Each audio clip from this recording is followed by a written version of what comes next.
En 1946, el terror se apoderó de Texarkana. ¿Pero qué ocurrió realmente aquella fatídica primavera? Hoy vamos a desentrañar los hilos de esta macabra historia. En la tranquila ciudad de Texarkana, durante la primavera de 1946, un terror inimaginable se apoderó de sus habitantes. Un asesino en serie, conocido como el Fantasma, acechaba en la oscuridad, sembrando el pánico y dejando tras de sí una estela de muerte. Esta es la historia del asesino de la autopista de Texarkana. Todo comenzó la noche del 22 de febrero de 1946. Texarkana aún no sabía que la pesadilla estaba a punto de desatarse. Jimmy Hollis, de 25 años, y su novia, Mary Jean Larry, de 19, disfrutaban de la inocencia de un viernes por la noche, como tantas otras parejas. Después de ver una película, buscaron la tranquilidad de una calle apartada, conocida por los lugareños como la Calle de los Enamorados. El ambiente era sereno, las estrellas apenas visibles a través de los árboles, cuando de repente una figura emergió de la oscuridad. Eran las 23:55. Un hombre con una máscara de tela blanca y agujeros para los ojos, que Mary Jean describiría más tarde como una bolsa, se acercó al vehículo por el lado del conductor.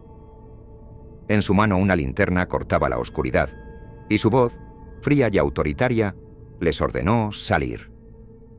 El corazón de la pareja dio un vuelco. ¿Qué estaba pasando? La situación escaló con una brutalidad inesperada. El asaltante, sin mediar palabra, le ordenó a Hollis que se quitara los pantalones. Antes de que Jimmy pudiera reaccionar por completo, el agresor lo golpeó 2 veces con una pistola, dejándolo inconsciente en el suelo, con el mundo girando a su alrededor. Mary Jean también fue golpeada, un golpe que la aturdió, pero la dejó consciente. Desesperada, Mary Jean corrió, el miedo impulsándola. Pero el horror no había terminado. Al llegar a un viejo auto estacionado, se encontró de nuevo cara a cara con su atacante, y el mundo de Mary Jean se oscureció con otro golpe. Cuando recuperó la conciencia, el trauma era innegable. Tras el ataque, Mary Jean, con la fuerza que le quedaba, huyó a pie y finalmente logró llamar a la policía. Mientras tanto, Jimmy Hollis, lentamente, recuperó el conocimiento y fue avistado por un transeúnte, aturdido y desorientado. El sheriff del condado de Bowie, W.H., Bill Presley y 3 agentes más llegaron a la escena. La tranquilidad de la noche ahora rota por las luces parpadeantes y las sirenas.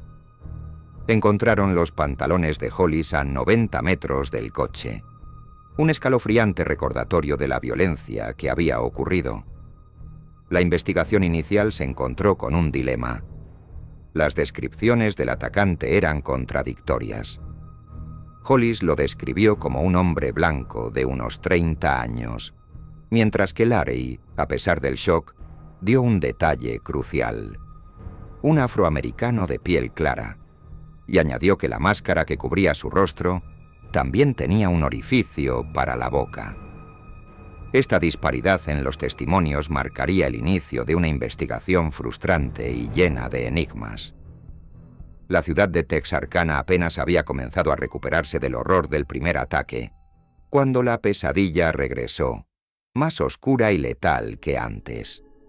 El 24 de marzo de 1946, el terror se profundizó en Texarkana.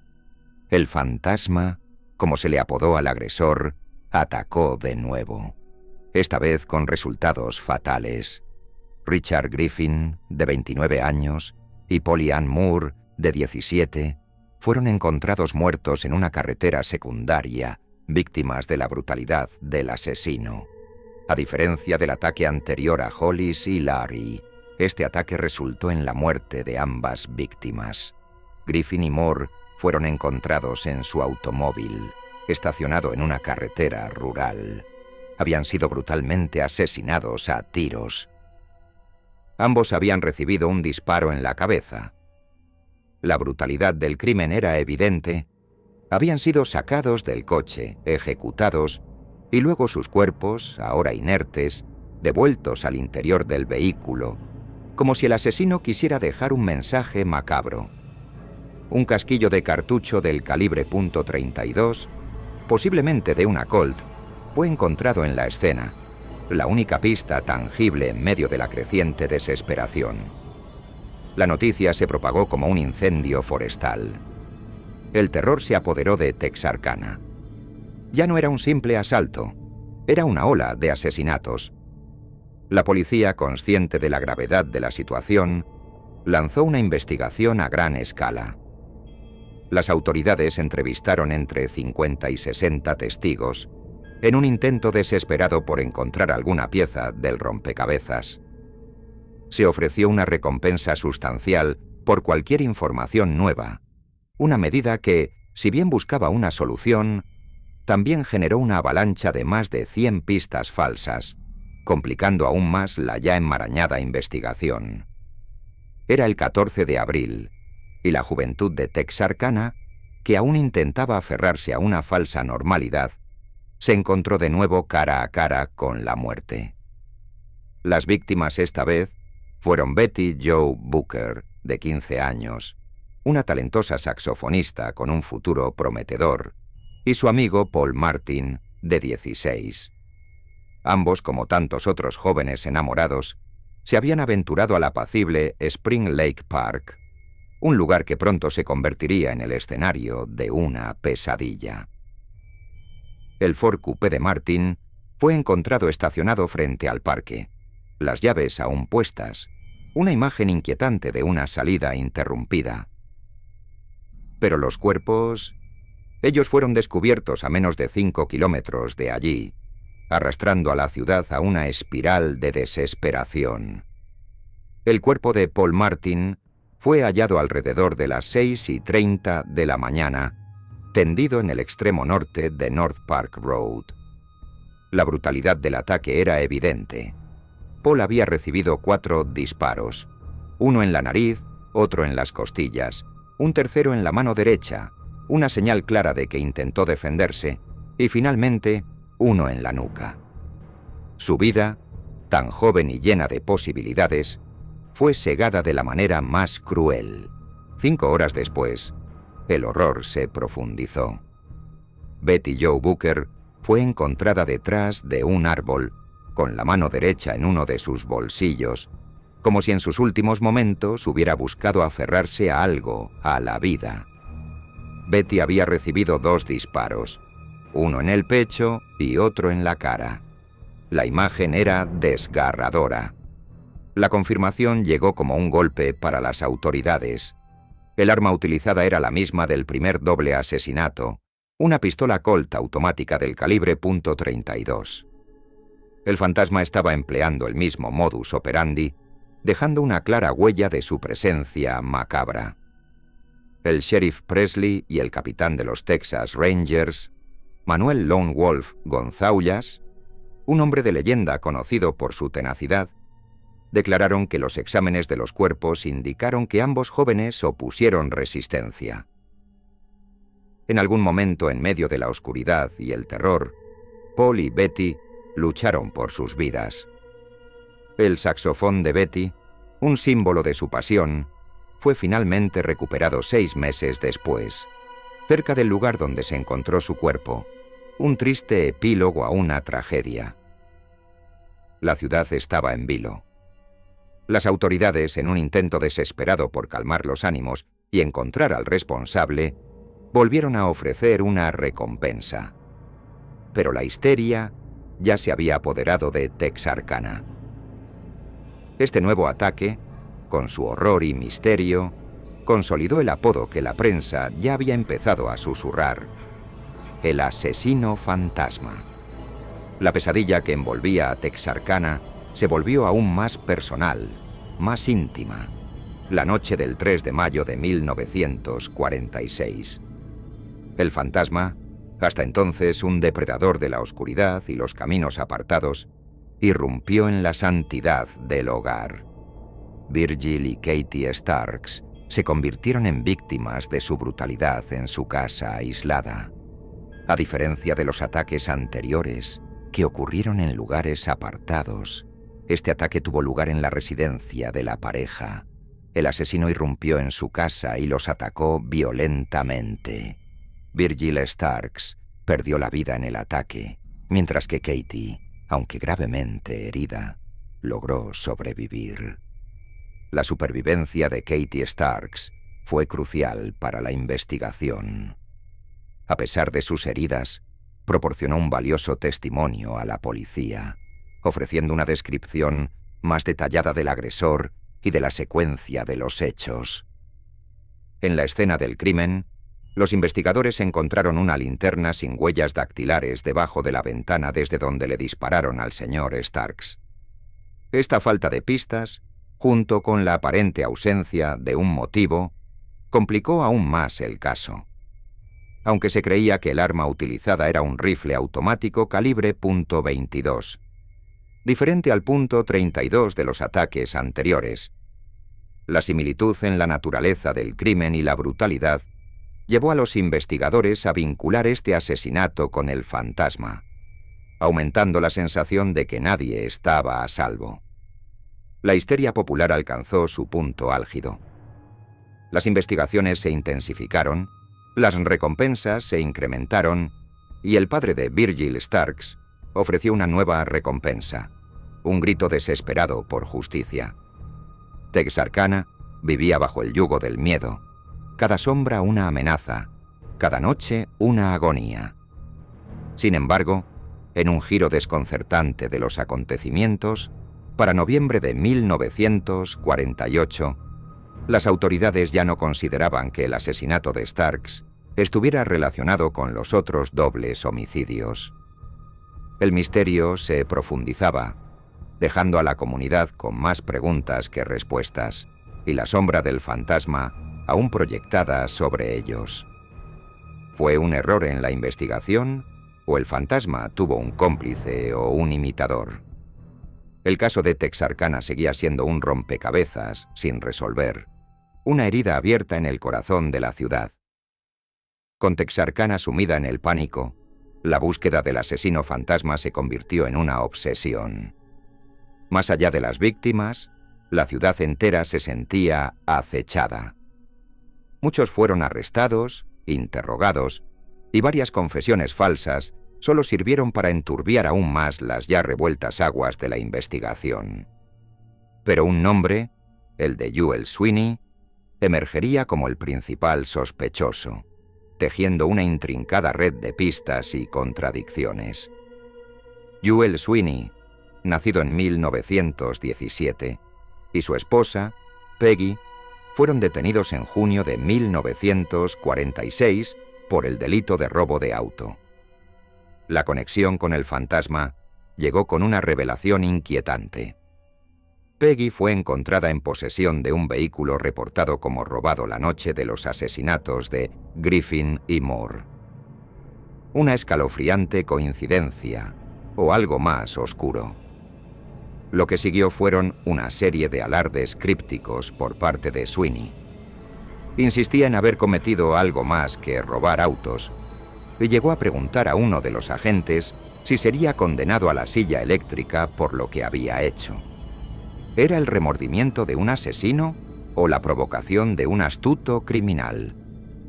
Cuando Peggy se enteró de que su esposo estaba siendo retenido por asesinato, su exclamación resonó con un terror genuino. ¿Cómo lo descubrieron? Un momento de pura emoción que parecía confirmar lo que todos temían. Peggy además llevó a los agentes cerca de donde se encontró el auto de Paul Martin, afirmando haber estado allí. En la zona, se descubrió la huella del tacón de una mujer, un detalle que, si bien no era concluyente, la situaba en la escena. La sospecha se cernía sobre Sweeney. Tanto la familia de Peggy como el cuñado de Joel creían firmemente que él era el fantasma. la policía encontró una camisa de trabajo caqui en la habitación de Sweeney con una marca de lavandería. STARK, visible bajo luz ultravioleta. En el bolsillo delantero de la camisa, hallaron escoria que coincidía con las muestras del taller de soldadura de Virgil Starks. Las piezas del rompecabezas parecían encajar. Para colmo, Joel Sweeney poseía una Colt automática del calibre .32, el arma de los primeros dobles asesinatos, aunque la había vendido previamente en una partida de dados. Y cuando se le acusó formalmente de asesinato, Sweeney guardó silencio en lugar de declararse inocente, una actitud que muchos interpretaron como una admisión tácita. El testimonio de Peggy Sweeney parecía ser el clavo en el ataúd. Confesó las acciones de su esposo, revelando información detallada, algunas cosas que los oficiales ya sabían y otras que desconocían. Su relato era convincente, la evidencia, abrumadora. La duda persiste, un final inconcluso. Sin embargo, el caso del fantasma de Texarkana está lejos de ser una historia simple. A pesar de las aparentes pruebas, las contradicciones comenzaron a surgir. Las huellas dactilares de Joel no coincidieron con ninguna de las huellas latentes encontradas en la escena del crimen de Booker Martin. Luego, en un giro dramático, Peggy Sweeney se retractó de su confesión. Lo más crucial, los Texas Rangers y el sheriff Bill Presley no estaban convencidos de que Sweeney fuera el fantasma. La tenacidad de estos investigadores, que trabajaron día y noche durante 6 meses, intentando confirmar la versión de Peggy sobre su paradero, los llevó a una conclusión diferente. Dedujeron que Peggy no decía la verdad y que la noche del asesinato de Booker y Martin, la pareja había dormido en su coche bajo un puente cerca de San Antonio. Joel Sweeney siempre negó ser el fantasma y nunca confesó. La falta de una confesión o pruebas irrefutables dejó a los investigadores en un limbo, el misterio sin resolver. ¿Fue Joel Sweeney el fantasma o fue simplemente un hombre en el lugar y momento equivocados, atrapado en una red de circunstancias? La verdad, al igual que el asesino, permanece oculta en las sombras de la historia. La historia del asesino fantasma de Texarkana no solo se centra en Joel Sweeney. A medida que la desesperación crecía, la lista de sospechosos se expandía, revelando un oscuro abanico de posibilidades y giros aún más perturbadores. La policía, abrumada por la presión y el pánico, exploró cada pista, por inverosímil que pareciera. Uno de los nombres que emergió con un tinte de tragedia fue el de Henry Booker Duddy Tennyson, 1930-1948. Un joven que tocaba el trombón en la misma banda del instituto que Betty Jo Booker, aunque no eran amigos cercanos. El destino de Tennyson se entrelazó con el del fantasma de la manera más oscura. En noviembre de 1948, justo antes de ingerir veneno para ratas, escribió una nota confesando los asesinatos de Booker Martin y Starks. Sin embargo, esta confesión póstuma estaba llena de dudas. Las huellas dactilares de Tennyson no coincidían con las encontradas en la escena del crimen de Booker Martin.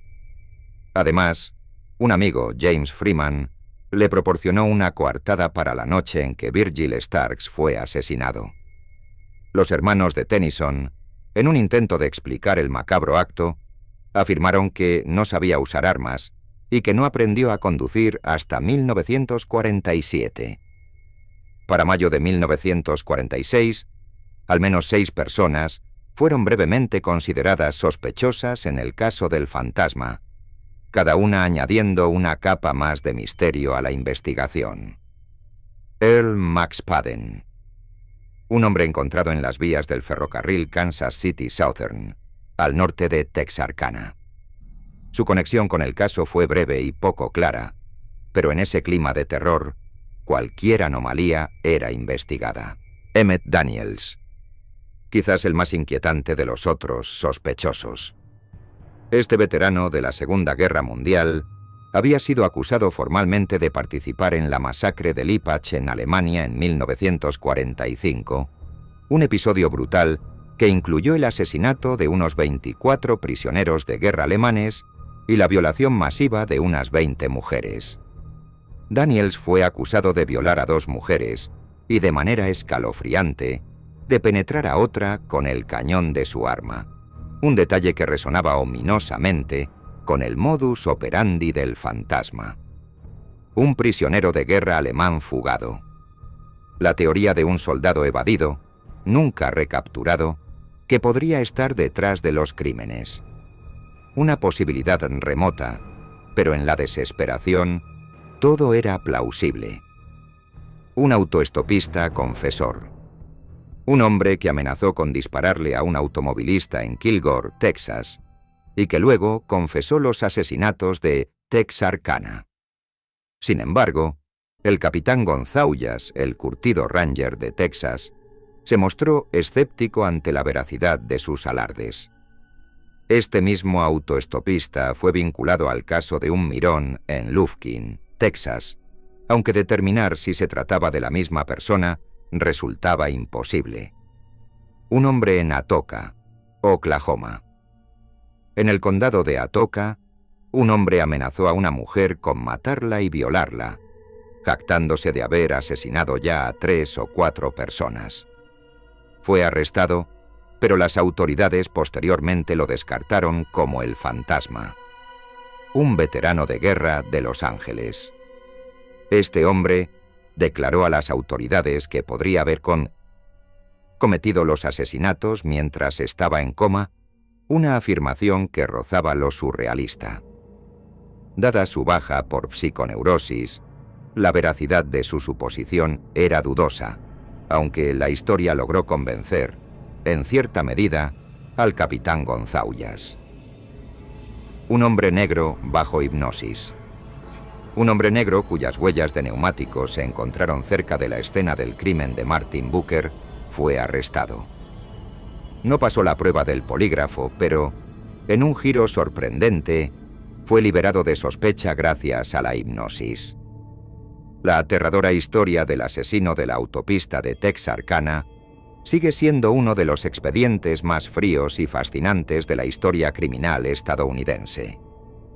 Un rompecabezas sin resolver, una sombra que aún se cierne sobre la tranquila ciudad de Texarkana, recordándonos que, a veces, los monstruos reales permanecen sin nombre, ocultos en la niebla del misterio.